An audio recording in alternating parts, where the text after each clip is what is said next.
a Aline Preniar Nenhuma das Alternativas e hoje eu vim aqui para falar sobre Game of Thrones, mas de uma forma diferente. Eu quero listar aqui 3 tramas que foram cortadas ou muito modificadas dos livros para a série e que eu acho que se elas tivessem sido colocadas de uma forma mais fiel na série, isso teria feito bem para Game of Thrones. Mas se inscreve no canal se você ainda não é inscrito aqui no NA, deixa o like nesse vídeo, isso não custa nada para você, mas é bem importante pro canal porque vai deixar esse vídeo mais relevante. Clica no sininho para receber notificação quando tem vídeo novo e também segue a gente lá no Instagram, porque a gente acaba dando dicas lá de coisas que a gente não dá aqui no canal. Já vou avisando que vai ter spoilers sobre os livros aqui, até o 5º livro que foi lançado, então se você não quer saber de nada, esse não é o vídeo pra você. Eu também vou acabar discutindo algumas coisas que estão acontecendo no seriado até então, até o 4º episódio da 8ª temporada. Bom, eu já vou começar roubando aqui, porque a trama que eu coloquei não é bem uma trama, mas sim uma situação que a gente encontra nos livros e que a série começou a abordar, mas deixou de lado. É a ligação entre os Starks e os seus lobos. Lá no comecinho da série e dos livros também a gente tem o Ned Stark e alguns dos seus filhos encontrando o lobo gigante morto e vários filhotinhos de lobos, mais especificamente 5, que era o número de filhos que ele tinha se a gente contar o Jon Snow. E aí eles dividem os lobinhos, né? Cada Stark fica com um, e a ligação que cada um deles vai criando com o lobo é uma coisa muito forte. É claro que a gente tem a loba da Sansa que acaba sendo morta, então ela não tem essa ligação sendo feita, mas todos os outros que têm os lobos vivos criam uma conexão muito grande. Basicamente, todos eles conseguem wargar os seus lobos, ou seja, entrar na mente dos lobos. Mesmo a Arya, que tá muito separada da loba dela, que é a Nymeria. Nos livros, ela tá lá em Bravos, num outro continente, e a Nymeria tá em Westeros. Ela tem sonhos de lobo, que ela chama. À noite, quando ela tá dormindo, ela entra na mente da Nymeria. Então é quase como se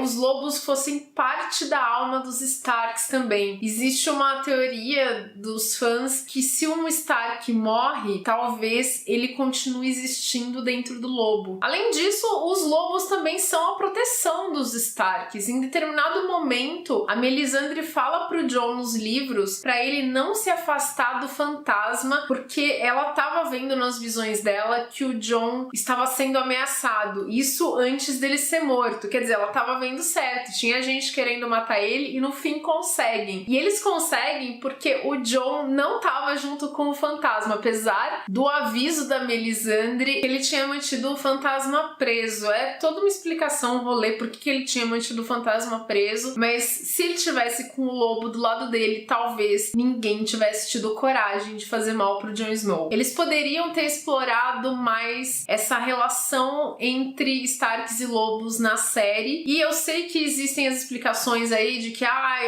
eles foram cortados por conta de orçamento. Gente, acho que essa altura do campeonato a gente consegue olhar pra Game of Thrones e falar: Game of Thrones é uma série de grande orçamento, eles já têm bastante dinheiro, mas eles fizeram escolhas, eles decidiram gastar dinheiro com algumas coisas e decidiram não gastar dinheiro com outras, como é o caso dos lobos Stark. E não é como se os fãs não se importassem com esses lobos. A gente vê que mesmo eles aparecendo um mínimo que seja, a gente tá de olho, a gente quer saber o que aconteceu com os lobos. Imagina que legal que seria se a gente tivesse batalhas em que os lobos lutariam ao lado dos Starks. Olha que incrível que seria isso. Mas é isso aí, a série escolheu ignorar, é uma pena, eu acho que ela teria muito a ganhar. Bom, em tempos que a gente vê aí a valorização de personagens com pintos na série, a gente tem uma casa que não liga pra genitália na hora de escolher o seu herdeiro, que é a Casa Martell de Dorne. Ali em Dorne, o herdeiro da casa é o primeiro que nascer, pode ser homem ou pode ser mulher. Mas isso não foi mostrado na trama de Dorne pra série, porque ela foi completamente modificada do que era nos livros pra o que se tornou na série. Nos livros a gente tem esse personagem que é o Doran Martell, que aparece na série, só que diferente do que a gente vê ali, ele não é bobo e sem graça. Na verdade, ele é um personagem extremamente astuto, e apesar de a gente ter aí essa informação que os Martell ou a galera de Dorne tem sangue quente, o Doran, ele também tem sangue quente. O que diferencia ele dos outros parentes é que ele é muito mais dissimulado. Mas nos livros, junto com o Oberyn, saudades Oberyn, ele cria todo um plano de vingança por conta da violência sofrida pela irmã dos dois, a Elia Martell, que o Oberyn, né, tanto fez ali pra tentar se vingar, que foi morta, estuprada, teve os filhos mortos.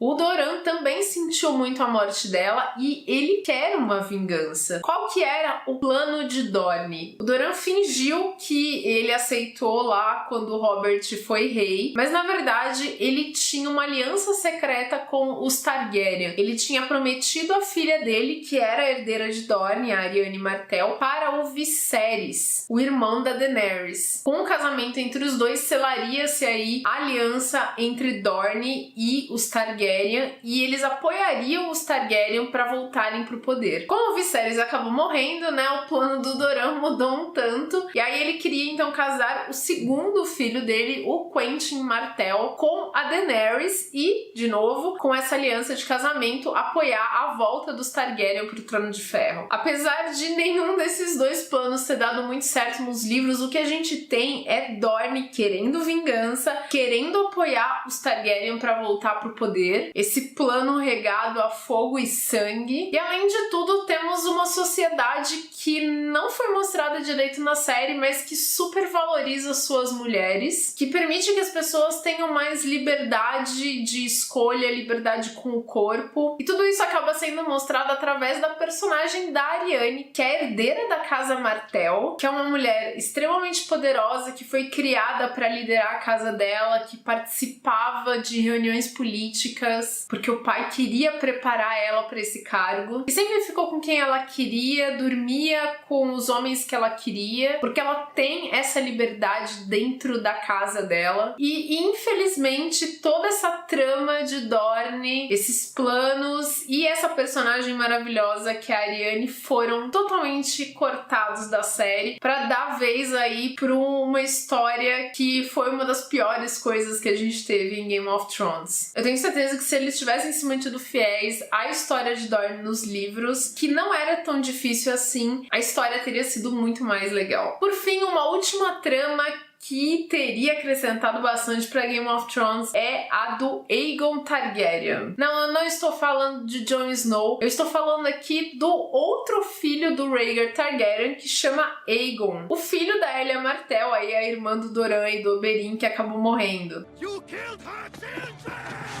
Teoricamente, esse bebê Aegon teria morrido lá no saque de Porto Real, quando o Montanha foi enviado aí pelo Tyrion Lannister, mas a explicação que a gente tem nos livros é que, aparentemente, essa criança foi trocada e outra criança foi morta no lugar. Esse menino teria sido levado de Westeros para Essos e criado em segredo pelo Jon Connington, que era um dos melhores amigos do Rhaegar Targaryen. Esse garoto tem todas as características Targaryen, ele tem os cabelos platinados, os olhos lilazes. E como esse menino é o filho mais velho do Rhaegar, ele sim é o herdeiro legítimo do trono, segundo aí as regras dos Targaryen. O Varys fala algumas coisas muito interessantes sobre esse Aegon nos livros. Ele diz: ele lê e escreve, fala diversas línguas, estudou história, leis e poesia. Viveu com pescadores, trabalhou com as próprias mãos, nadou em rios, remendou redes e aprendeu a lavar as próprias roupas na necessidade. Ele consegue pescar, cozinhar e curar uma ferida. Sabe como é sentir fome, ser caçado, sentir medo. Tommen tem sido ensinado que a realeza é o direito dele. Aegon sabe que a realeza é o seu dever, que um rei deve colocar seu povo em primeiro lugar e viver e governar para ele. Depois dessa, né, eu voto Aegon 2022. Ele realmente parece ser um super candidato ao Trono de Ferro, que foi treinado desde pequeno. O Tyrion encontra ele nos livros, ele realmente parece ser um bom garoto. Atualmente, nos livros, ele tá lá com o poder da Companhia Dourada junto com ele, aquela companhia que na série a Cersei contratou. Eles estão lutando pelo Aegon. Nos livros, ele já está em Westeros, já conquistou o Ponto da Tempestade, que é lá a antiga Casa dos Baratheon, que o Gendry ganhou na série recentemente. E a intenção desse menino Aegon aí é conquistar um pouquinho as coisas em Westeros e esperar a Daenerys chegar para que ele possa casar com ela, juntarem forças e terminarem de conquistar o Westeros como o casal Targaryen. Mas eu acho bem provável que eles não se unam, mas sim que disputem um com o outro quem vai ficar no Trono de Ferro. Essa trama poderia ser semelhante com o que estão fazendo em Game of Thrones com o Jon Snow e a Daenerys, mas eu acho que tem umas diferenças fundamentais entre o que está se desenhando nos livros e o que foi entregue na série. Nos livros, a gente não precisa diminuir a Daenerys para levantar a bola do Aegon. Ambos no livro parecem ótimos concorrentes ao Trono de Ferro. Ela tem toda a trajetória que é incrível, tem esse ímpeto de querer salvar as pessoas, ela tem um exército bem temível, ela tem os seus 3 dragões e talvez o destino do seu lado. Ele, por outro lado, foi criado para ser rei, criado respeitando o seu povo, entendendo que tem um dever para com ele, e ainda que ele passe na frente nessa questão de legitimidade, o que a meu ver, fuck legitimidade,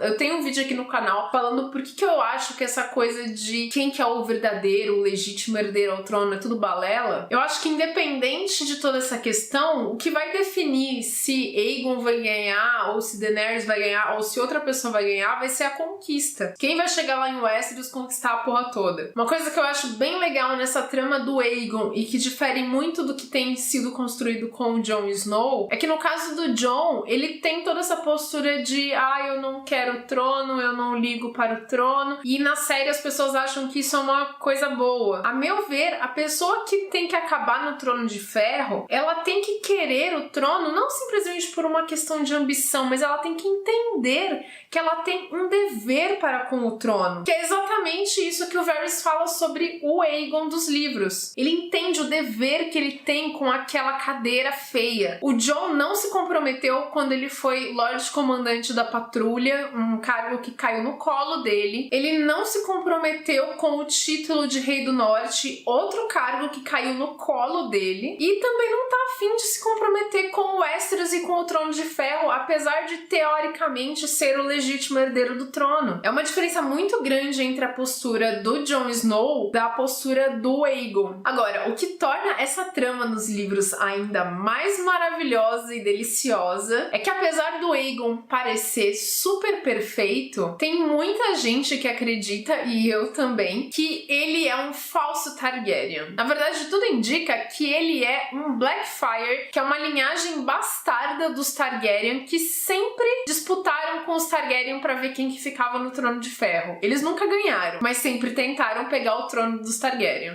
E é por isso que ele teria as mesmas características Targaryen, porque por mais que seja de linhagem bastarda, é uma linhagem Targaryen. Se realmente esse Aegon é Blackfyre e não Targaryen, tudo isso seria uma grande manipulação do Illyrio Mopatis, que é o cara que tava cuidando da Daenerys e do Viserys lá no começo, que inclusive entregou os ovos de dragão pra ela, e que é brother do Varys. Era uma armação dos dois. Se essa teoria se confirmar, o Aegon provavelmente é filho do Illyrio com uma mulher que seria Blackfyre. E pra fazer justiça à casa da esposa que já morreu, ele teria feito toda essa trama pra colocar um Blackfyre no Trono de Ferro. É claro que ainda faltam 2 livros livros pra série acabar e muita coisa pode mudar, mas a perspectiva do que foi apresentado até agora tá bem boa. Era exatamente isso que eu gostaria de ver no final de Game of Thrones. Vários bons concorrentes ao Trono de Ferro, muita manipulação, muita complexidade na resolução dessa trama política do Trono de Ferro, gente jogando o jogo dos tronos, como sempre teve, pessoas que não estão nem sabendo o que tá acontecendo, gente sendo manipulada, gente manipulando, até o fim. Eu acho que simplicidade e grandes heróis perfeitos não combinam com Game of Thrones. Então essa é uma trama